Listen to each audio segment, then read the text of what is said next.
Have you ever wondered if your Wi-Fi connection is stronger than your spiritual one? Well, if you have, you're not alone. It's a peculiar thought, isn't it?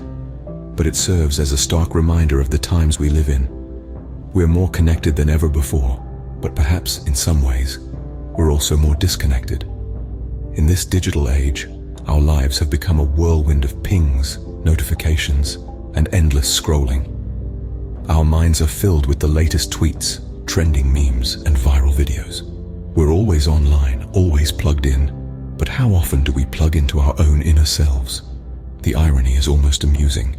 We live in an era of unprecedented technological advancement, where we can communicate with someone on the other side of the globe in an instant, but many of us struggle to communicate with our own souls.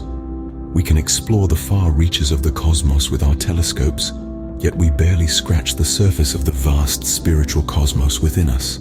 And it's not just about meditation or yoga, or whatever wellness trend is in vogue. It's about awareness. It's about recognizing that there's more to us than our physical bodies, our jobs, our social media profiles. We're spiritual beings having a human experience, not the other way around. But here's the kicker. In our pursuit of progress, we've neglected this spiritual side of ourselves. We've become so engrossed in the physical, the tangible, the immediate, that we've lost touch with the spiritual, the intangible, the eternal. It's like we've traded in our spiritual compass for a GPS, lost in a world of digital maps and satellite navigation, forgetting that there's a whole other dimension to explore. So, the next time you reach for your phone, think about this. While you're getting 5 bars on your Wi-Fi signal, your spiritual signal might be struggling to get one. It's a funny thought, but it might just be the wake-up call we need. Because in this fast-paced, high-tech world, maybe it's time we slowed down and tuned into a different kind of connection. So, while you're getting 5 bars on your Wi-Fi signal, your spiritual signal might be struggling to get one. Machines don't have spirits, right? Or do they? Now I know what you're thinking. A toaster with a spirit?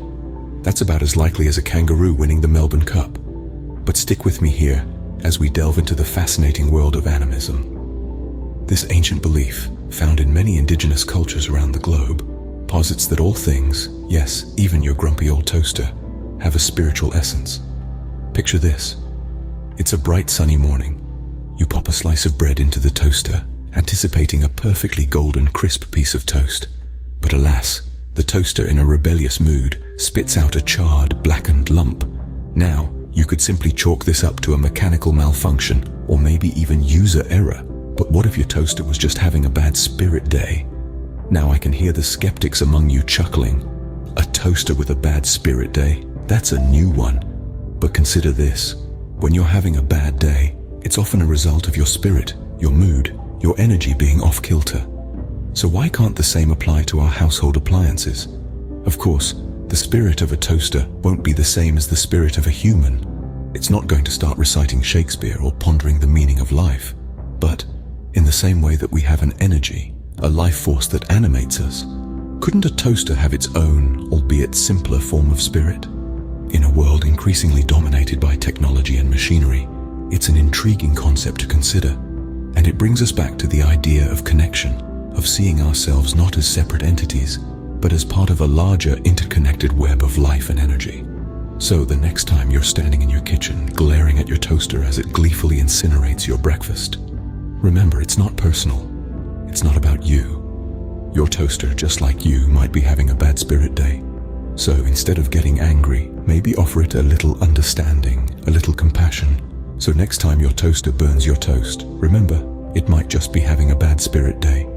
Ever thought about treating your soul to a workout? Now that's a question you don't hear every day, right? But let's delve into it a bit. We're so accustomed to taking care of our physical bodies, aren't we?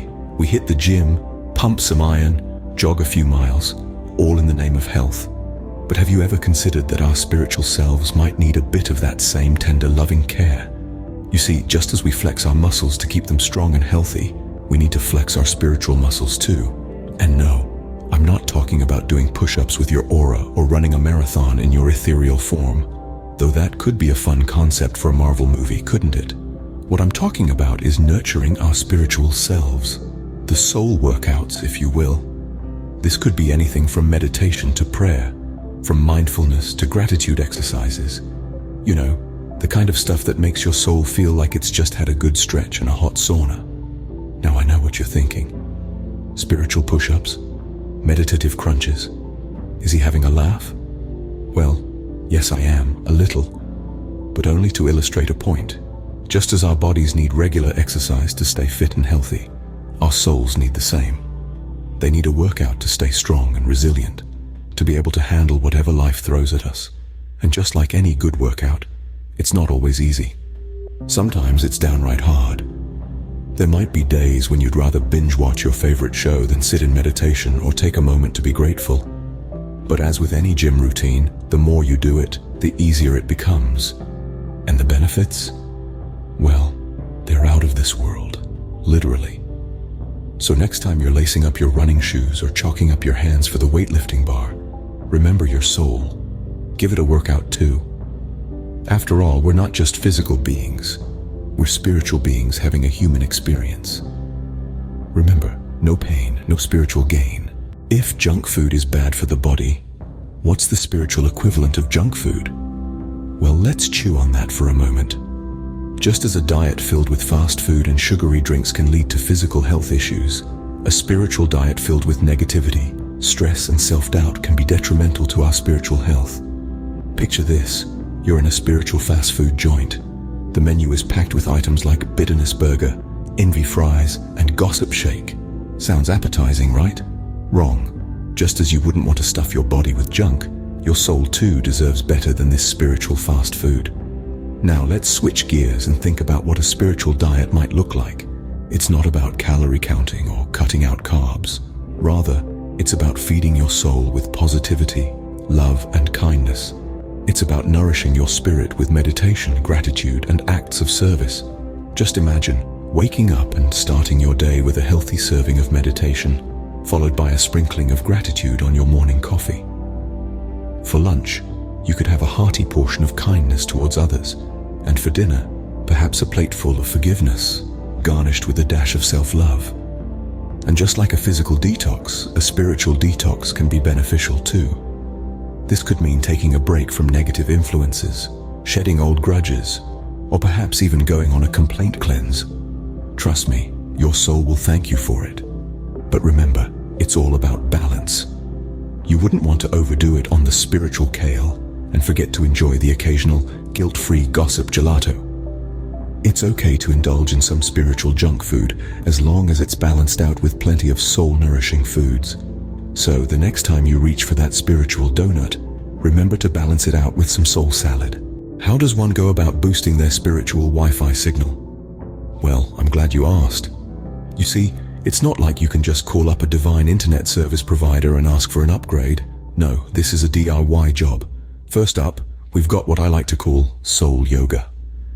Now don't worry, this isn't about twisting yourself into a pretzel or standing on your head. Rather, it's about stretching your spirit, reaching out into the universe and saying, "G'day, I'm here, and I'm ready for a bit of spiritual enlightenment." This can be as simple as taking a moment each day to focus on your breath, to feel the energy coursing through your body, and to acknowledge the world around you. Next, we have mindfulness karaoke. Sounds fun, right? Well, it is. This is all about singing the song of your life and being fully present in each and every note. This doesn't mean you have to belt out tunes in the shower, although by all means, go ahead if that's your thing. It's more about living your life with awareness and intention, about noticing the small moments and celebrating the big ones. It's about being the star of your own show and not just a backup singer. But remember, reconnecting with your spirituality is not a one-size-fits-all process. It's a personal journey, unique to you. It might involve meditation, prayer, spending time in nature, or even just sitting quietly with a cup of tea. The key is to find what resonates with you, what makes your spirit hum with joy and contentment. To wrap it up, reconnecting with your spirituality doesn't have to be a daunting task. It's not about becoming a monk or a yogi, or spending hours each day in meditation, unless that's your thing, of course. It's about finding small, achievable ways to bring a bit of the divine into your everyday life. And remember, it doesn't matter how many bars you have on your spiritual Wi-Fi signal, as long as you're connected.